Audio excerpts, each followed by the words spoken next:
গর্ভধারিণী মাকে হারিয়ে ফেলেছে।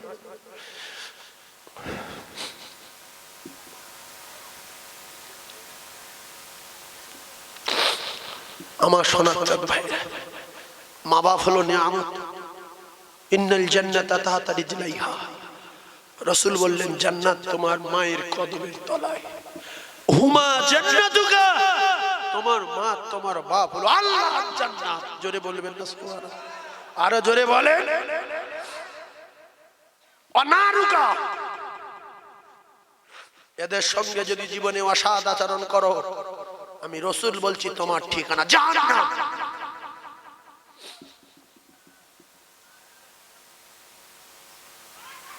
ভাইরা জনম দুঃখী মা, জনম দাদা পিতা, এদের কলিজায় এমন একটা মেশিন বসানো আছে, শামশিরিয়া, জাপান, জার্মান, আফগানিস্তানে যদি বাচ্চা ক্ষতি হয়, ও কলিজার টুকুরারা সবার আগে মায়ের কলিজায় খবর যায় না যায় না? জোরে বলেন যায় না যায়? মা বলে ভাত খাবো না, আব্বা বলছে অমন করছিস কেন, তোর কি হয়েছে? বলছে তুমি ফোন করো, আমার বাচ্চার বিপদ হয়েছে। খবর পাওয়া গেল ওই বাচ্চা কঠিন মুসিবতে পড়েছে। কলিজার টুকরা ভাইরা আমার, ঠান্ডা মাথায় বোঝেন, এতিমদের ভালোবাসবেন, গরিবদের ভালোবাসবেন। অনেকে আছে বাপ মাদ্রাসার গরিব বাচ্চাদের দেখে ঘৃণা করে। আমার মাদ্রাসায় অনেক গরিব বাচ্চা আছে, মেয়ে ছেলে তো, মেয়েদের মাদ্রাসা আমি যাই দেখি যে কি পরিস্থিতি। কারোর জামা দিলাম, কারোর একটা ওড়না দিলাম, কারোর 50টা টাকা দিলাম, খাবার কিনে নিয়ে গেলাম। কোন জলসার থেকে বিরিয়ানি বেশি হলো, হুজুর বিরিয়ানি নেবেন, মাদ্রাসায় বাচ্চাদের দেবেন, দাও নিয়ে সকালবেলা দেই, কি খুশি ওরা খায়। খালি দোয়া করবে, তোমরা ইয়াসিন পড়ে দোয়া করবে। ফজরের পরে ইয়াসিন পড়া হয়, এশার পরে সূরা মুলক পড়া হয়।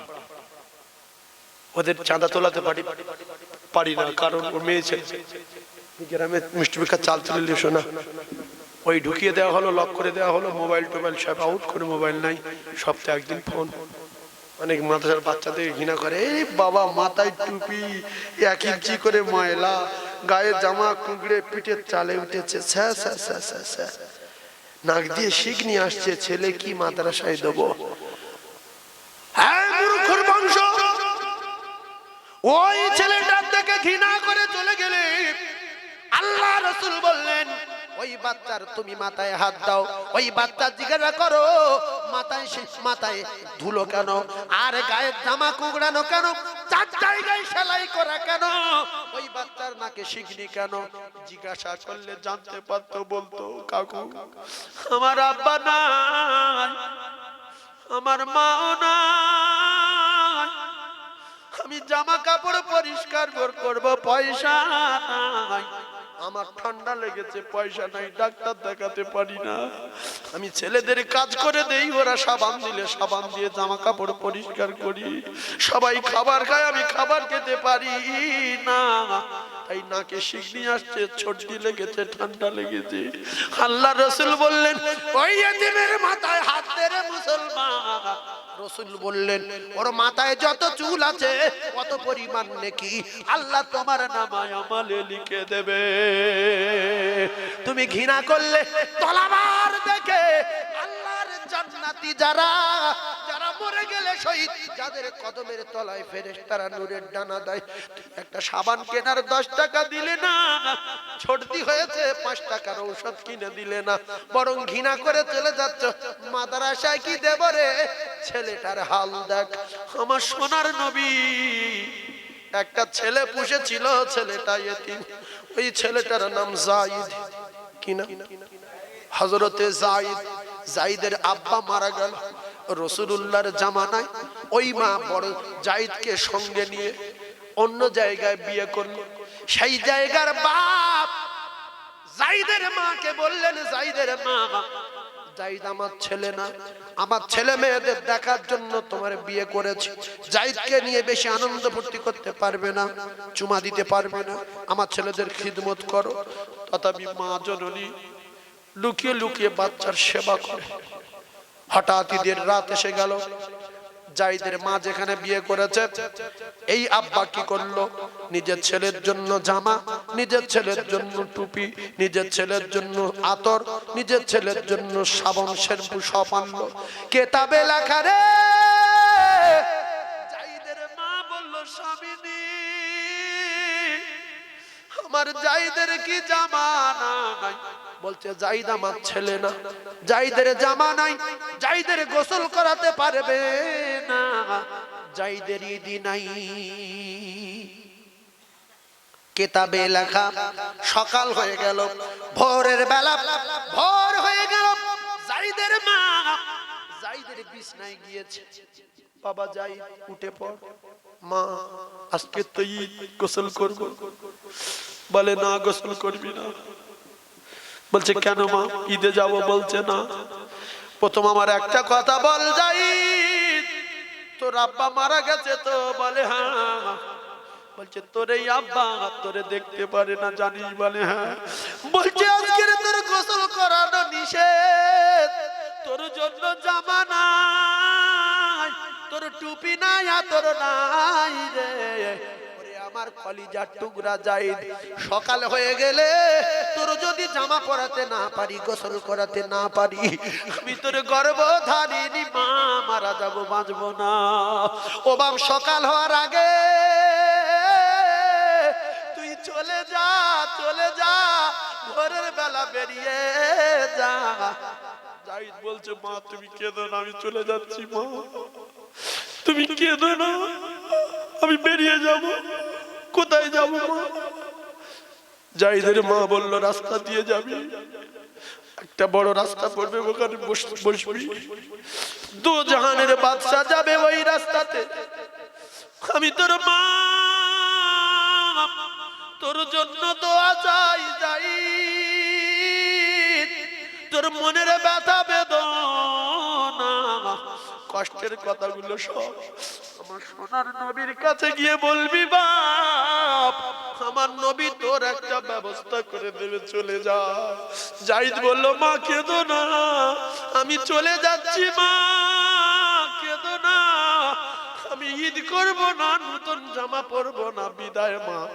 রাতের বেলা গিয়ে রাস্তার উপরে বসা, সকাল বেলা বাচ্চারা এমনি করে কারু আব্বার কারু ভাইয়ের হাত ধরে ধরে ঈদে যায়। কেউ কথা বলে না, জিজ্ঞাসা করে না, কথা বললে টাকা দিতে হবে, জামা কিনে দিতে হবে। যাই হোক করে কাঁদে কাঁদুক, ওইভাবে কাঁদছে। আস্তে আস্তে বেলা হয়ে গেল। হযরতে জাইদ ভাবছে নবী তো আসে না, নবী কই, আমার নবী কই? সবাই চলে গেল, কেউ বলে না। আল্লাহ রাসূল এসে বললেন বাবু, আজকে ঈদের দিন তোমার গায়ে ধুলো কেন? গায়ে জামা নেই কেন? বলছে আমি রাস্তায় বসে আছি, ভোরের বেলা এসেছি, আমি আমার নবীর কাছে সব ঘটনা খুলে বলবো। বলছে নবীর কাছে বলবে? বলছে কেন? বলছে আমার মা বলে দিয়েছে নবীর কাছে বলতে। বলছে তোমার নাম কি? বলছে আমার নাম জাইদ। রাসূল বললেন জাইদ একটাবার মুখ তুলে তাকিয়ে দেখ, আমি নবী এসে গেছি জাইদ।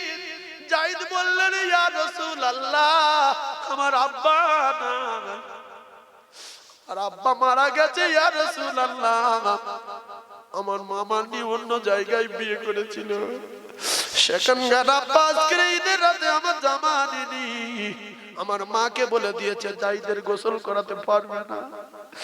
ইয়া রাসূলুল্লাহ, আমার মা ভোরের বেলা কাঁদতে কাঁদতে আমার তুলে দিয়েছে, চলে যেতে বলেছে, তুই চলে যা। তোর আব্বা দুনিয়ায় নাই, তোর সুখ শান্তি নাই, তুই রাস্তায় গিয়ে বসবি, আর দুজাহানের বাদশাহ ওই রাস্তা দিয়ে যাবে, তুই সব কষ্টের কথা খুলে বলবি। বাপ, আমি তোর মা তোর জন্য দোয়া করছি বাবা, তোর আল্লাহর নবী একটা ব্যবস্থা করে দেবে। রাসূল বললেন জাইদ চলো, আমি ঈদে যাব না, আমি বাড়ি যাব। জাইদ চলো বাবা চলো। আল্লাহর নবী হযরতে জাইদকে নিয়ে বাড়ি গেলেন। আর হযরতে আয়েশা সিদ্দিকা এবং আয়েশাতুল হুমায়রা, শোনো, আজকের এই ঈদের দিনে আমার আল্লাহ তোমার জন্য একটা উপহার পাঠিয়ে দিয়েছে, উপহার গ্রহণ করো। ইয়া রাসূলুল্লাহ কি উপহার? বলছে ইয়েতিম বাচ্চা, এর আব্বা নাই, মা থেকে নাই, কেউ নাই, তাড়িয়ে দিয়েছে। ঈদের দিনে রাস্তায় বসে কাঁদে, এরে মাথায় হাত দাও আয়েশা। হযরতে মা আয়েশা হাত দিলেন, রাসূল বললেন আয়েশা তোমার হাতের ভিতরে যতগুলো চুল পড়েছে আমার আল্লাহ কত পরিমাণ কি তোমার নামায় আমালে লিখে দিয়েছে।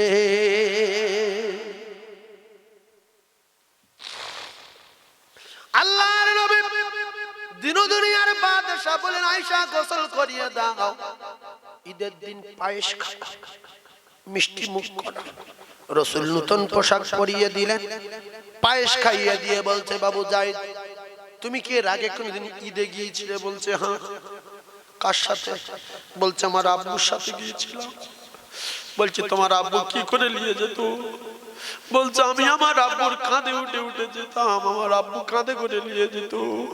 রাসূল বললেন যায়েদ আর কোনোদিন কাঁদিবি না, আমি তোর আব্বা আর এই মা আয়েশা তোর মা, তুই আমার কলিজার টুকরা যায়েদ, তুই আমার ঘাড়ে ওঠ। হযরতে যায়েদকে কাঁধে করে নিয়ে আল্লাহর নবী ঈদের ময়দানে হাজির হয়ে গেলেন। জোরে বলুন, আরো জোরে বলুন সুবহানাল্লাহ। ভাইরা আমার ঠান্ডা মাথায় বোঝেন, আল্লাহ নবী দিন দুনিয়ার বাদশার সন্তান ছিল না, যে কটা আল্লাহ দিয়েছিল ছোট্টবেলায় ডেকে নিয়েছে। ও কলিজার টুকরারা কিতাবে লেখা রাসূলুল্লাহ হযরতে যায়েদকে পুষেছিল, কিন্তু কঠিন তথ্য শোনা ঘটনা হালকা করে টাচ দিলে ভালো লাগবে। হযরতে যায়েদ মুতার ময়দানে যাওয়ার আল্লাহ রাসূল বললেন বাবা আমার সাহাবায়ে কেরামেরা মুতার যুদ্ধে আজকে আমি রাসূলুল্লাহ সেনাপতি নিযুক্ত করব তিনজনকে, যার নাম ধরব সঙ্গে সঙ্গে উঠে যাবে আর তারা তিনজন জান্নাতুল ফিরদাউসে চলে যাবে। রাসূল প্রথম বললেন আমার কলিজার টুকরা পালক পুত্র যায়েদ উঠে যাও, আল্লাহর জান্নাতের দিকে রওনা হবে। দ্বিতীয় চাচাতো ভাই জাফর বিন আবু তালিব, তৃতীয় নাম্বার রাসূল বললেন আমার প্রিয় সাহাবী আব্দুল্লাহ ইবনে রাওয়াহা। ভাইরা আমার রাসূলুল্লাহর সাহাবীরা রেডি হয়ে গেলেন। রাসূল বললেন জাফর বিন আবু তালিব বাড়ি চলে যাও, স্ত্রীর সঙ্গে দেখা করো, মা বাপের সঙ্গে দেখা করো, জনমের মতো বিদায় নিয়ে চলে যাও। আব্দুল্লাহ ইবনে রাওয়াহা তুমি রওনা হও। রাসূলুল্লাহর বেটা পোষা ছেলে যায়েদ বসে আছে। রাসূল বললেন যায়েদ তুমি যাবে না? যায়েদ বললেন ইয়া রাসূলুল্লাহ আব্বাজান আমি কোথায় যাব? আমার আব্বা আপনি বলেছেন আর আমার মা আয়েশা সিদ্দিকা ঘরের ভিতরে বসে শুনেছে ইয়া রাসূলুল্লাহ আমি জিহাদের ময়দানে যাবার জন্য রেডি হয়ে গেলাম। ফিরবে? ভাইরা আমার জাফর বিন আবু তালিব বাড়ি গেলেন। কিতাবে লেখা ছোট ছোট দুটো বাচ্চা আছে, বাচ্চা দুটো জড়িয়ে ধরে শুধু চুমা খাচ্ছে। বাচ্চারা বলছে আব্বু ওরকম খাচ্ছেন কেন? বলছে বাবা আর জীবনে দেখা হবে না। স্ত্রী ঝরঝর করে কাঁদে, চোখের পানি জারি হয়ে যায়, হাউ হাউ করে কাঁদছে। স্বামী কি বলছেন? বলে হ্যাঁ। হযরতে যায়েদের স্ত্রী আল্লাহর দরবারে হাত তুলে কাঁদে, আল্লাহ আমার স্বামী জিহাদের ময়দানে যাবে, কোনো দুঃখ নাই, কিন্তু আমার একটা দাবি, আমার ছোট ছোট দুটো সন্তান আছে, আমার স্বামীকে জিহাদের ময়দান থেকে গাজী বানায় ফিরিয়ে দেবেন। হযরতে যায়েদ বললেন বিবি দোয়া কবুল হবে না। হে মুতার যুদ্ধে তিনজন সেনাপতি নিযুক্ত করেছে, তুমি হাত নামাও, আমি কোনোদিন ফিরবো না, ফিরবো না, ফিরবো না। হযরতে জাফর বিন আবু তালিব বাড়িতে স্ত্রীর কাছে ছেলেদের কাছে বিদায় নিয়ে কোলে নিয়ে চুমা দিয়ে দৌড় দিলেন। পিছন দিকে বাচ্চা দুটো দৌড়ায় আব্বা আব্বা জান, আব্বা জান, আব্বা জান, আব্বা জান, আব্বা জান, একটু দাঁড়িয়ে যান আব্বা, আব্বা গো। হযরত জাফর বিন আবু তালিব পিছন দিকে একবার ফিরে তাকালেন না, ওইভাবে জিহাদের ময়দানে রওনা হলেন। আব্দুল্লাহ ইবনে রাওয়াহা বাড়ি গেলেন। বাড়ি যাওয়ার পরে আব্দুল্লাহ ইবনে রাওয়াহা নতুন বিয়ে করেছে, স্ত্রী কোরআন তেলাওয়াত করছে। হযরত আব্দুল্লাহ ইবনে রাওয়াহা বললেন, বিবি কোরআন তেলাওয়াত একটু বন্ধ করো। স্বামী ভিতরে আসতে বলছে না, তোমার সঙ্গে জীবনে দেখা হবে না। আমি জিহাদের ময়দানে রওনা হয়ে গেলাম। কিতাবে লেখা হযরত আব্দুল্লাহ ইবনে রাওয়াহার স্ত্রী বলে, স্বামী গো, আমি মদিনার বিশ্ব সুন্দরী, আপনি আমায় ভালো করে দেখলেন না, আমি আপনার দেখতে পাইনি, জান ভরে দেখতে পেলাম না, একটু ভিতরে আসুন, আমার কোনো দাবি নাই, একটু আসুন। কিতাবে লেখা বলে না, যাব না। স্ত্রী বলছে, আল্লাহর কসম আমি কোনো প্রেম নিবেদন করব না, কথা দিচ্ছি, একটু আসুন। আমি জনমের মতো একটা বার শুধু আপনার মুখের দিকে তাকিয়ে জান ভরে দেখে নেব, এজন্য যাতে করে কিয়ামতের মুসিবতের দিন কোটি কোটি কোটি কোটি মানুষের ভিতরে আমি যেন আমার স্বামীকে চিনে নিতে পারি। জোরে বল। হযরত জাফর বিন আবু তালিব রওনা হয়ে গেলেন। আব্দুল্লাহ ইবনে রাওয়াহা বললেন, বিবি আমি জানিয়ে দিলাম, যদি এটাই দিলের তামান্না হয়, এটাই যদি মনের তামান্না হয়, আমি কথা দিয়ে গেলাম, আমি শহীদ হয়ে যাব, শিওর, নিজ্ঞাত শহীদ হয়ে যাব, গ্যারান্টি। তবে আমি কথা দিয়ে গেলাম, তোমার দিলের তামান্না যদি আমার ময়দানে মাশরে চেনার হয়, আমার আল্লাহ পাক কিয়ামতের মুসিবতের দিন তোমার আর আমার সাক্ষাৎ করিয়ে দেবেন। হযরত জাফর বিন আবু তালিব রওনা, হযরত আব্দুল্লাহ ইবনে রাওয়াহা রওনা হয়ে গেলেন। হযরত যায়েদ চলে গেলেন। হযরত যায়েদ রাদিয়াল্লাহু তাআলা তরবারি ধরে বীর বিক্রমে যুদ্ধ করতে করতে জান্নাতে চলে গেলেন।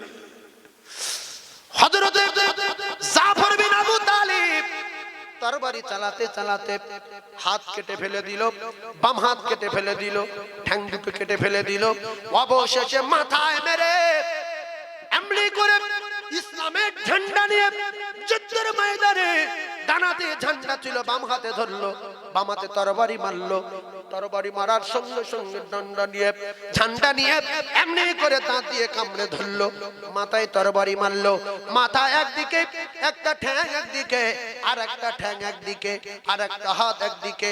ও কলিজার টুকরারা, হযরত জাফর শহীদ হয়ে যাওয়ার পরে আব্দুল্লাহ ইবনে রাওয়াহা বলেন, আমি দেখতে পাই ইসলামের ঝান্ডা উত্তোলন করতে গিয়ে দেখতে পাই জাফরের মাথা একদিকে, জাফরের হাত একদিকে, জাফরের পা একদিকে, ধড় একদিকে, কে যেন ইসলামের পতাকা উঁচু করে রেখেছে, মাটিতে পড়তে দেয়নি রে।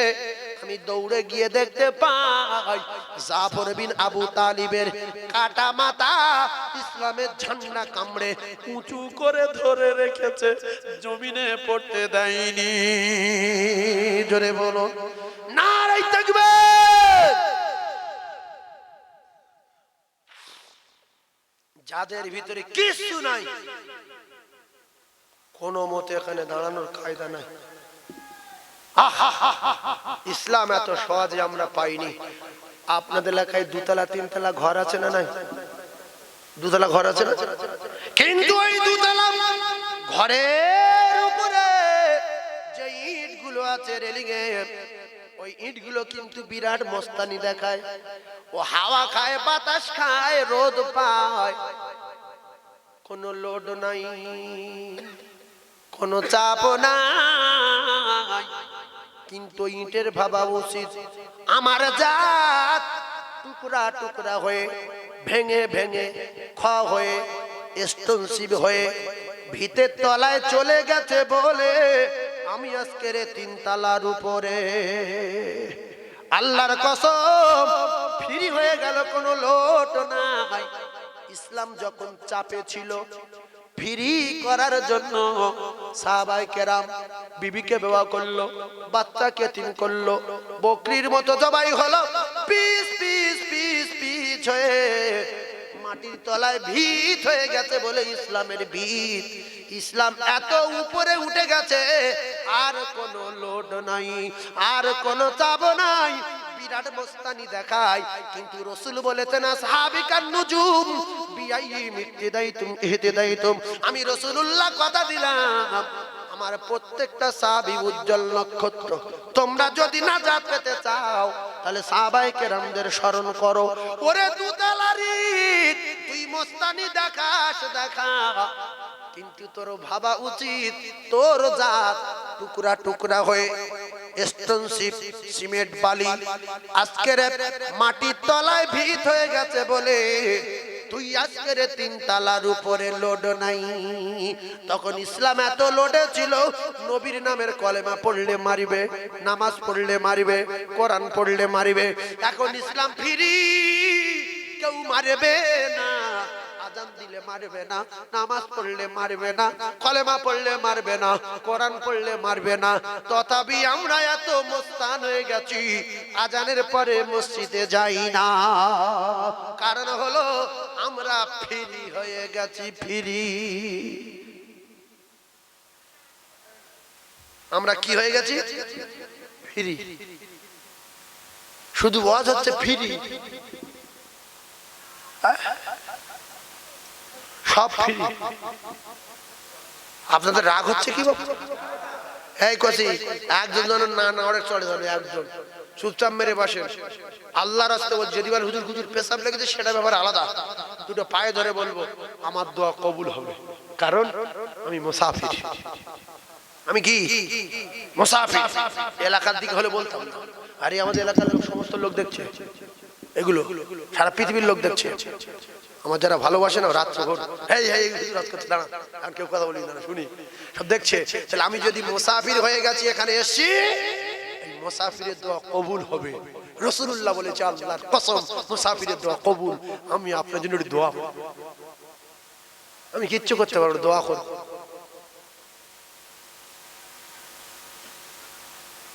আবার কাল সকালে যদি মরে যায় আর ওয়াজ শুনতে পারবো কেউ?